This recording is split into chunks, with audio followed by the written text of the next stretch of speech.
आपने Chinese gravy Manchurian तो बहुत सुना होगा, बट एकदम चटाकेदार बिना प्याज लहसुन के इस चाइनीज चिली ग्रेवी मोमोज को शायद ही कभी देखा होगा। और सबसे बेस्ट चीज ये है कि ये बिना मैदे के बने हुए हैं और बहुत ही ज्यादा हेल्दी है। ऐसी बारिश के लिए एकदम परफेक्ट है। बिना प्याज लहसुन के चाइनीज ग्रेवी में वो परफेक्ट टेक्सचर और टेस्ट लाना लोगों को सबसे ज्यादा डिफिकल्ट लगता है, बट मैं आज हर एक चीज डिटेल में और बहुत ही जल्दी से आपके साथ शेयर करूंगी, तो वीडियो को एंड तक जरूर देखना। तो चाइनीज की हम कोई भी चीज बनाए ना, तो सबसे ज्यादा इंपॉर्टेंट होता है उसकी तैयारी करके रखना। और सच में कटिंग में बहुत ज्यादा टाइम लगता है, बट मैं आपको थोड़ा बहुत शॉर्टकट्स इस वीडियो में बता दूंगी, शायद आपके काम आ जाए। तो मैंने यहाँ पे कैबेज को बहुत अच्छे से वॉश करके एक रफली चॉप करके रख दिया है, और साथ ही साथ कैरेट को भी अच्छे से पील करके और रफली ऐसे चॉप करके बड़े बड़े स्लाइसेस में कट करके रख दिया। तो अब ये सारी चीजों की तैयारी पहले भी करके रख सकते हो। अगर आपको सुबह सुबह में जल्दी टिफिन बनाना है तो आप रात को तैयारी करके रख सकते हो। अब तीसरा, मैंने सोयाबीन को गर्म पानी में अच्छे से भिगो के रख दिया। आप चाहे तो उसको बॉईल भी कर सकते हो, but I would suggest you कि सिर्फ गर्म पानी में भिगो के 10 से 15 मिनट के लिए रखिए और फिर उसको निकाल दें।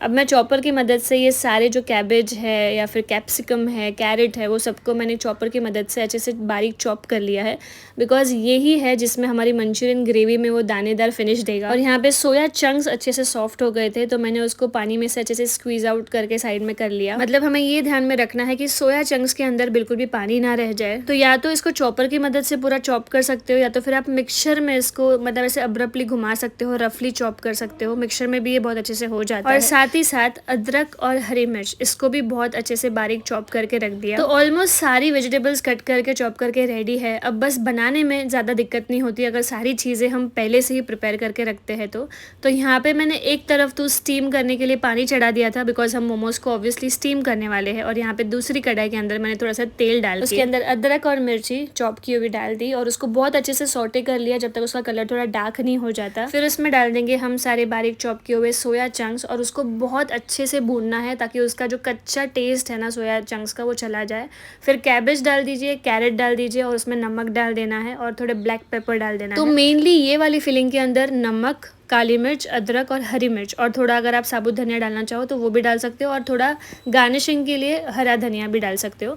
तो ये 4-5 चीज़ें हैं जो मेन है। अगर ज़्यादा डाल दोगे तो आपकी पूरा टेस्ट ख़राब हो जाएगा, और कम डालोगे तो फीका आ जाएगा। तो आप वो ध्यान से और अच्छे से डालना, जितना ज़रूरत है उतना ही डालना। बस मैंने उसको अच्छे से मिला के ठंडा होने रख दिया था सारी फीलिंग को। अब यहाँ पर मैं रोटी का आटा लगा के तैयार कर रही हूँ। अब ध्यान रहे, नॉर्मल जैसे रोटी का आटा लगाते ना, ये गेहूँ का आटा है, तो मैं रोटी का आटा जैसे लगा हूँ वैसे ही लगाया है, बट बहुत ज़्यादा सॉफ्ट नहीं करना है, बिकॉज मेरा एक्सपीरियंस हमेशा का ये रहा है कि सॉफ्ट लगाने से हम बहुत अच्छे से मोमोज़ को बनाते वक्त हैंडल नहीं कर पाते। तो एक बस पूरी जैसा मैंने इसको बेल लिया, और उसके अंदर मैंने फीलिंग इस तरह से रख ली। और आप जैसे देखेंगे मैं एक एक तरीके, एक साइड से मतलब प्लीट्स को इस तरह से जोड़ते जा रही हूँ, और आप देखेंगे कि दूसरी तरफ से ना बहुत ही सुंदर ऐसे प्लीट्स फॉर्म हो रही है। तो ये एक पैटर्न हो गया जिसको डम्पलिंग स्टाइल में आप मोमोज को बना सकते हैं, और मैं दूसरा भी पैटर्न आपके साथ शेयर करूंगी। तो इन केस अगर आपको समझ में नहीं आया कि मेरा लास्ट वाला मैंने मोमो कैसे बनाया, तो आप पीछे जाके दोबारा से देखिए, आपको श्योरली समझ में आएगा। बहुत ईजी है वो बनाना।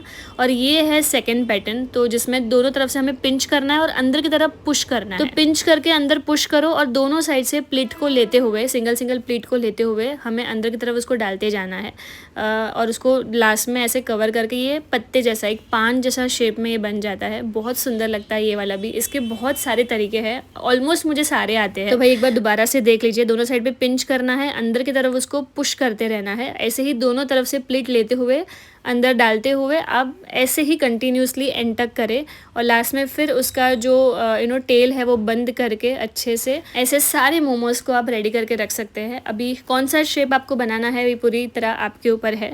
अब यहाँ पे मेरा जो स्टीमर है वो पूरी तरह से अच्छे से गर्म हो चुका था, तो सारे मोमोज को मैंने फटाफट से प्लेस कर दिया। बट स्टीमर को इतनी ज़्यादा देर तक खुला रखने से सारी हवा निकल जाती है, तो डिश में सारे मोमोज को एक बार ही लगा के आप वो डिश को डायरेक्टली स्टीमर के अंदर डाल सकते हो। तब तक 20 मिनट के लिए हमारे मोमोज जो है वो हाई फ्लेम पे स्टीम हो रहे हैं। यहाँ पे चलो मैं आपको कुछ बताती हूँ। ये है सैलरी पत्ते। अगर आपको याद होगा, मैंने बिना प्याज लहसुन वाली शेजवान चटनी जब सिखाई थी, उसके अंदर ये चीज़ मैंने डाली थी। ये मनचाओ सूप और कोई भी चाइनीज़ वाली डिश है ना, उसमें बहुत सही लगती है।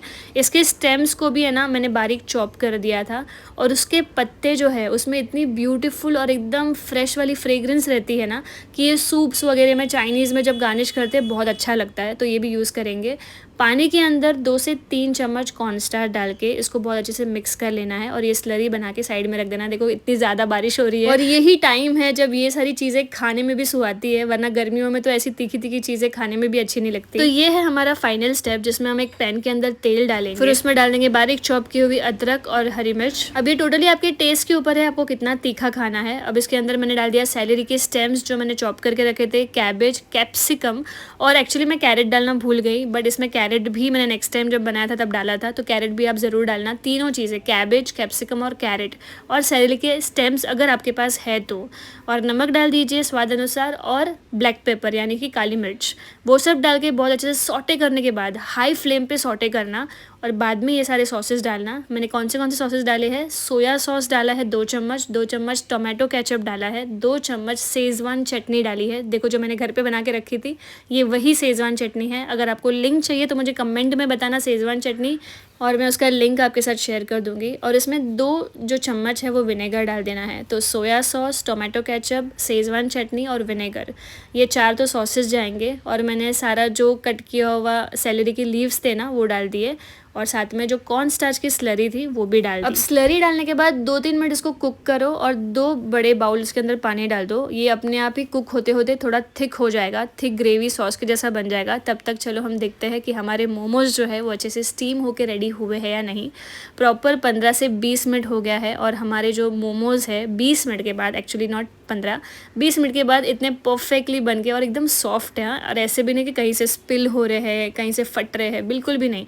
आटे के बने हुए, मतलब नॉर्मल रोटी का आटा बनाने में अगर आपको सच में बच्चों को जोर आ रहा है ना खाने में, तो ये चीज़ भी मुझे नहीं लगता कोई भी इसमें हार्म है। अगर आप घर पे बना के दे रहे हो तो शुद्ध एकदम हाइजीन एनवायरनमेंट में बहुत ही सही चीज़ है। सोया चंक्स है तो प्रोटीन भी है और सारे वेजिटेबल्स भी है, और बारिश है, अगर खांसी वगैरह होती है तो यार ऐसी गर्मा गर्म चीज़ें खाने के बाद गला एकदम क्लियर हो जाता है। तो लेट मी रिपीट, तो यहाँ पे कॉर्नस्टार्च की स्लरी को मैंने 2 से 3 मिनट के लिए कुक किया था अच्छे से। फिर पानी जो है 2 कप भर के पानी डालने के बाद मैंने उसको 10 मिनट के लिए अच्छे से कुक करके, मतलब ढक के कुक किया था, और फिर मैंने फ्लेम ऑफ कर दी थी। उसके अंदर मैंने सारे मोमोज प्लेस कर दिए।